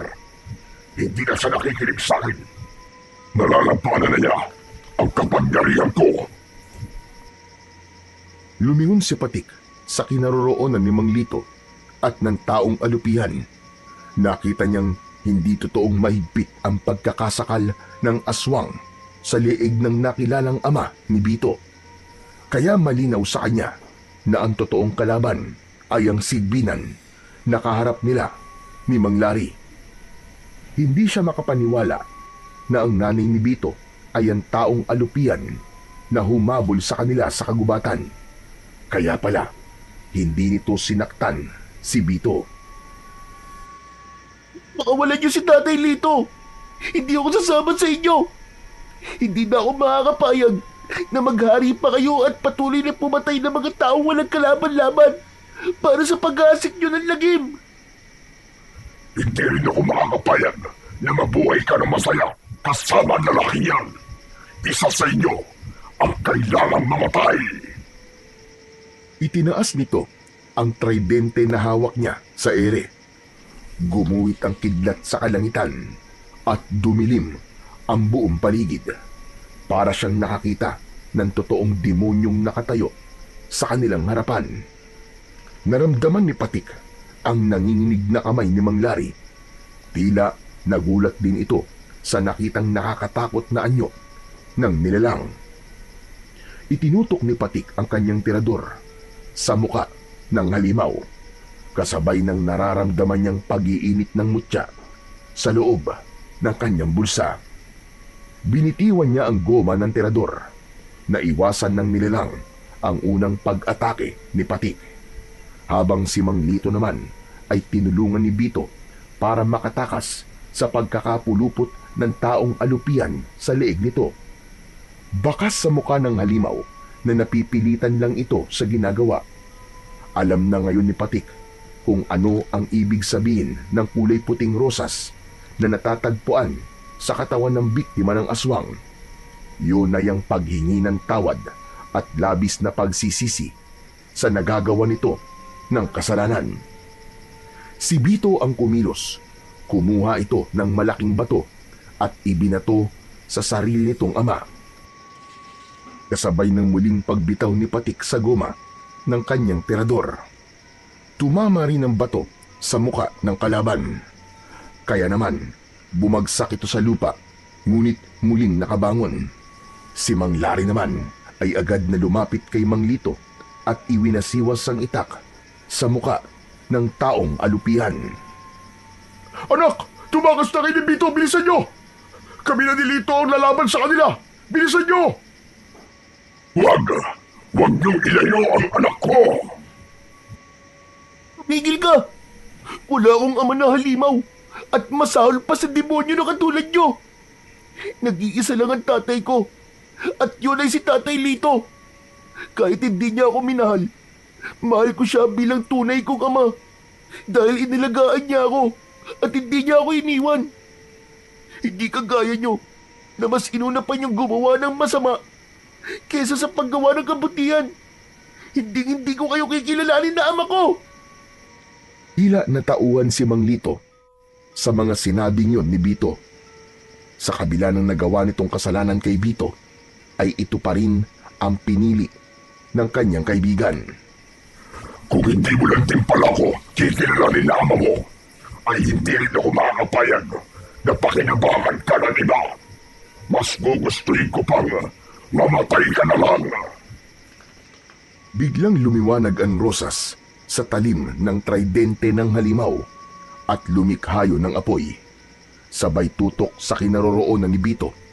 Dala ng takot ni Patik, tumakbo siya papalapit sa kaibigan para harangan ng apoy na tatama sa katawan ng kaibigan. Subalit naunahan siya ng taong alupihan. Iniharang nito ang katawan para kay Bito at ito ang sumalo sa apoy na dapat sana ay tatama kay Bito. Si Mang Lito, gulat na gulat sa bilis ng pangyayari. Nasunog ang kalahating katawan nito saka bumagsak sa lupa. Bumalik sa dating anyo bilang tao si Aling Esther. Nag-aagaw buhay itong hinaplos ang muka ni Bito. Nay! Nay, bakit? Bakit niyo ba po ako'y niligtas, Nay? Nay! Umiiyak na sumagot si Aling Esther. Humingi ito ng tawad sa lahat ng pagkakamali at pagkukulang nito sa anak. Nanginginig ang kamay nitong niyakap si Bito, kasabay ng pagbagsak ng kamay nito sa lupa. Indikasyon na namatay na ang nanay ni Bito. Si Mang Lito naman ay halos madapa sa pagtakbo, papalapit sa kinaroroonan ng wala ng buhay na dating asawa. Humingi rin ito ng tawad kahit huli na ang lahat. Maigpit nitong niyakap si Aling Esther habang walang patid ang pag-agos ng luha mula sa kanyang mga mata. Punong-puno ng pagsisisi ang boses nito habang nagwawala sa galit. Ang aswang naman na lalaking sigbinan ay saglit na natigilan. Hindi ito makapaniwalang napatay nito ang sariling asawa. Pinagmasdan nito ang mga kamay at napaatras ng hakbang habang umiiyak. Tumayo ang batang si Bito at galit na inagawang itak sa kamay ni Mang Lari. Sumugod ang kanyang kaibigan na si Bito sa kinaroroonan ng ama nitong aswang. Isang malakas na pagtaga ang ginawa nito at tumama yun sa kamay ng kalaban. Ngunit hindi nito ininda ang sakit. Sa halip, gumanti ito kay Bito. Inihampas nito sa ulo ni Bito ang hawakan ng tridente. Akma na sanang tutuluyang patayin ng aswang na sigbinan si Bito. Ngunit biglang nagpakawala ng bato mula sa tirador si Patik. Magkakasunod na tumama ang mga batong yun sa dibdib ng kalaban. Napaatras ito at nakita niyang hinila ni Mang Lari si Bito papalayo sa halimaw. Habang ang maririnig na ingay ay ang malakas na iyak ni Mang Lito habang yakap pa rin ang dating asawa. Kayo ang dahilan kung bakit namatay si Esther. Hindi ko akalain na mananaig ang pagmamahal niya sa inyo nito. Hindi ako hihingi ng tawad sapagkat hindi ko pinagsisisihan ang pagpatay sa lahat ng mga kabataan sa lugar na ito. Walang makakaranas na maging ama. Isang bagay na ipinagkait sa akin. Ang totoo, naiingit ako dahil sila ay merong anak na katulad ninyo. Samantalang ako, pinagkaitan ako ng Diyos nyo na mabigyan ng anak. Anong ibig niyo sabihin, Mang Taher? Baog ako at hindi kailanman magkakaroon ng anak sa isang babae. Ngunit marunong din akong magmahal. Isa lamang akong gahaman sa pagmamahal. Kaya kung hindi ko makukuha si Bito, ay mabuti pang sa iba ko na lang hahanapin ng pagkakataon ko para maging isang ama. Kahit hindi ko sila kadugo. Sinungaling! Kung totoong hangad mo lang na maging isang mabuting ama, hindi mo kailangan gumamit ng itim na kapangyarihan para ikulong ang isang tao sa katawan ng isang halimaw. Kung ganun, ay hindi mo totoong anak si Bito. Gagamitin mo lang siya sa paggasik mo ng lagim. Wala kang kasing sama. Marami ka nang napapatay. Kaya hindi ko hahayaan na mabuhay ka pa. Ako mismo ang papatay sa'yo. Tama ka. Hindi ko nga anak si Bito. Ginamit ko lang siya para ikulong si Esther sa gayuma at hipnotismo. Ang baliw niyang asawang si Lito, walang kaalam-alam na ang batang araw-araw niyang pinaparusahan ay totoo niyang anak. Kahit na kailan ay walang ibang nakasiping na lalaki si Esther maliban sa aming dalawa. At sigurado ko na ang pagiging bag ko ang patunay na hindi ko talaga anak si Bito. Ano? Masaya ba ang mapait na sinapit ng mahing si Esther? Dala ng matinding galit ni Mang Lito, inagaw nito ang itak sa kamay ni Bito at ito mismo ang sumugod sa kinaroroonan ng aswang na sigbinan. Ngunit naiwasan nito ang unang pag-atake. Sumugod na rin sina Bito at Patik gamit ang malalaking bato, habang si Mang Lari naman ay kumuha ng maraming bato para ibala sa tirador ni Patik. Halos lahat ng bato ay tumama sa katawan ng aswang. Umikot sa ere ang aswang, nasigbinan at magkakasabay na umangat ang kanilang mga paa sa lupa. Tumalsik sila dahil sa malakas na kapangyarihan ng kalaban. Kasabay ng pagbagsak nilang lahat sa lupa, muling narinig ang malakas na boses ng aswang. Ako si Taher, ang hari ng mga aswang na sigbinan at nag-aalaga sa mga taong alapihan. Wala kayong magagawa sa kapangyarihan ko. Mamamatay kayong lahat sa mga kamay ko at mabibiyag sa malakas kong hipnotismo. Dahil ako ang mag-ahari sa buong sanlibutan. Mula sa pagkakahiga sa lupa, ay pinilit ni Patik na tumayo. Humarap siya sa kalaban na inaakala niya ay matatalo niya kagad. Tila hindi ito nasasaktan sa tumatamang bato mula sa kanyang tirador. Naramdaman niyang lumapit sa kanya si Mang Lari.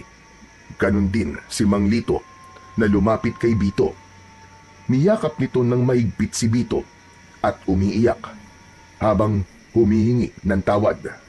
Kaya lang, bigla silang nakarinig ng malalakas na pag-angil at ganun na lamang ang panlalaki ng kanilang mga mata nang tumambad sa kanilang paningin ang 5 taong alupian. Hindi maaaring magkamali si Patik. Ang 5 taong alupian ay ang 5 batang nauna nang napabalitang nawawala.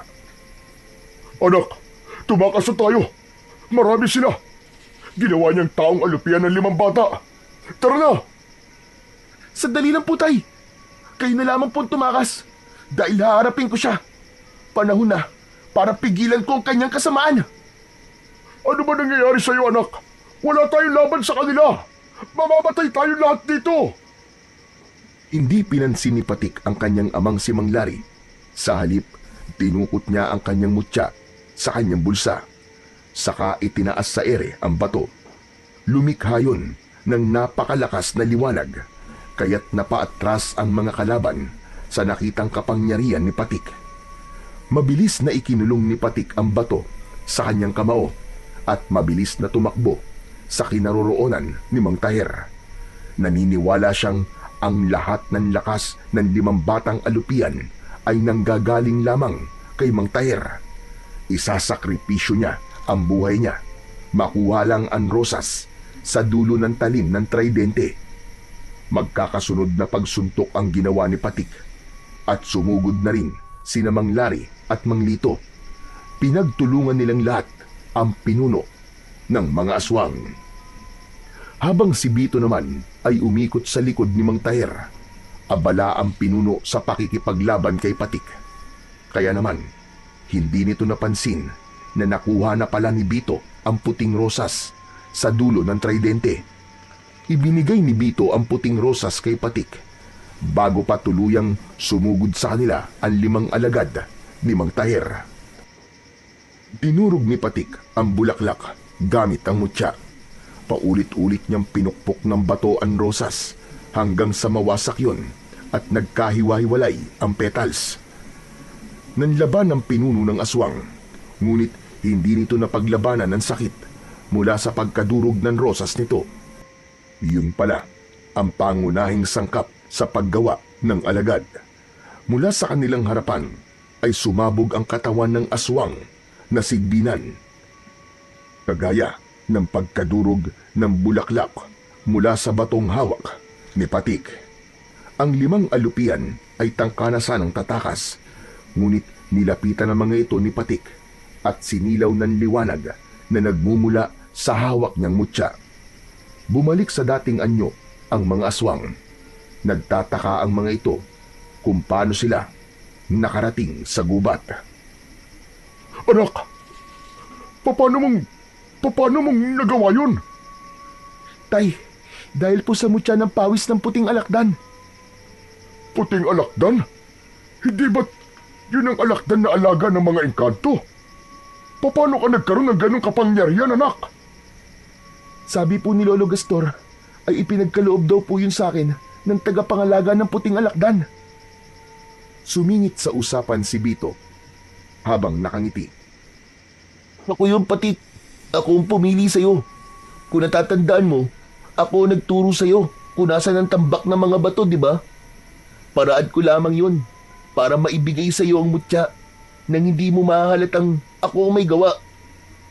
Teka, paano nangyari yun, Bito? Hindi ko kayang saktan ng mga magulang ko. Hindi ko naman alam na si nanay lang ang totoo kong pamilya. Muntik na akong magamit para magasik ng lagim. Tsaka, alam ko na kaya mo. Kaya ikaw ang pinagkatiwalaan ko. Pambihira. Muntik na akong mamatay ah. Totoo ba talaga kitang kaibigan na? Grabe ka, Bito ha. Huwag ka na magalit, Patik. Tinulungan naman kita eh. Ako ang kumuha ng rosas. Ang ibig bang sabihin magpapasalamat pa ako sa'yo? Salamat ha. O siya. Tama na yan. Ang mahalaga ngayon ay ligtas tayong lahat. Mabuti na lang pala at sumunod kami ni Patik sa'yo, Bito. Salamat po sa inyo, Mang Larry. Nadatnan po ako ni tatay na kinakaladkad ni Mang Tahir. Alam ko po ang tungkol sa pagiging halimaw ni nanay. Masakit po na mawalan ng isang ina. Ngunit mas masakit pong makita kung gaano siya naghihirap sa paggawa ng kasamaan. Alam ko na hindi yun gusto ni nanay. Sana matagpuan ni nanay ang katahimikang matagal niya ng pinapangarap. Kahit naiwan ako sa aking ama. Naluluwang tinapik ni Patik ang balikat ng kaibigan niyang si Bito. Kasunod ng pagyakap ng maigpit ni Mang Lito kay Bito. Umiiyak ito habang humihingi ng tawad. Si Mang Larry naman ay masayang nakatingin sa dalawa habang nakaakbay kay Patik. Ilang saglit lang ang lumipas ay nagpaalam na silang dalawa sa kanyang ama, sa mag-amang sina Bito at Mang Lito. Bakas sa mukha ng mga ito ang kasiyahan ng mapagtanto na tunay silang mag-ama. Pagkalipas ng ilang araw, magmula nang mangyari ang labanan na yun, nabago si Mang Lito. Naging mapagmahal na ama na ito at madalas ay kasama ni Mang Larry sa pagtambay sa kanilang bahay. Habang silang dalawa naman ni Bito ay palaging magkasama, kasama ng alaga nilang puting alakdan. Paminsan-minsan ay bumibisita sila sa bahay ni Lolo Gastor sa gitna ng kagubatan. Simula rin ng araw na yon ay hindi na sila gumamit ng tirador at hindi na rin sila nanguhuli ng mga ibon. Bagkus ay tumulong pa sila sa pangangalaga ng kalikasan at pagtuturo sa mga kapwa nila bata kung paano poprotekta ng kalikasan at ang mga buhay na kumakanlong dito. Hindi rin sila nagpakampante. Patuloy silang nakikiramdam at nagroronda tuwing gabi kasama ang kanika nilang ama na si Mang Larry at Mang Lito. Kasama rin ang mga kalalakihan sa kanilang baryo. Sama-sama nilang poprotektahan ang kapayapaan at katahimikan na tinatamasa ng kanilang baryo laban sa mga kampon ng kasamaan na susubok muling magasik ng lagim sa kanilang lugar.